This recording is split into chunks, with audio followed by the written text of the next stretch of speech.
It wasn't perfect. It was far from the prettiest win in Texas Tech history. There's plenty the Red Raiders are going to want to correct before they really get into the teeth of their Big 12 schedule, but it was a win.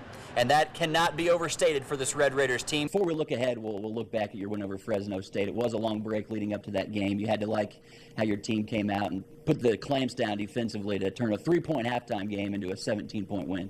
The thought when you face Baylor is that you're not going to be able to shut their offense down. They average 700 yards a game. Can you score with them? I think that Texas Tech has an offense that's capable of putting up perhaps the best fight against Baylor. Seagraves is headed to the state semis. Let's see that trophy, boys, and let's hear from you. Seagraves.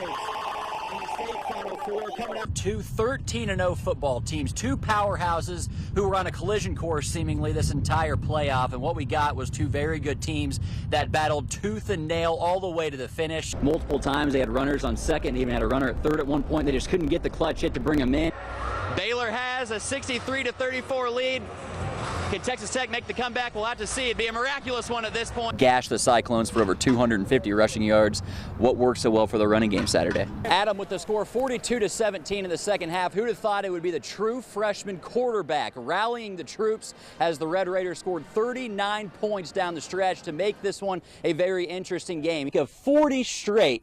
When they have a lead at half, they win. I think it's pretty important for the Red Raiders to get off to a fast start tomorrow, and they may have to do it without Davis Webb. The win over Kansas also snapped what had become an 8-game losing streak for the Red Raiders in the Big 12. With that dubious streak finally behind them, the Red Raiders can take a confident step forward into Fort Worth for next week's matchup against a much improved TCU team.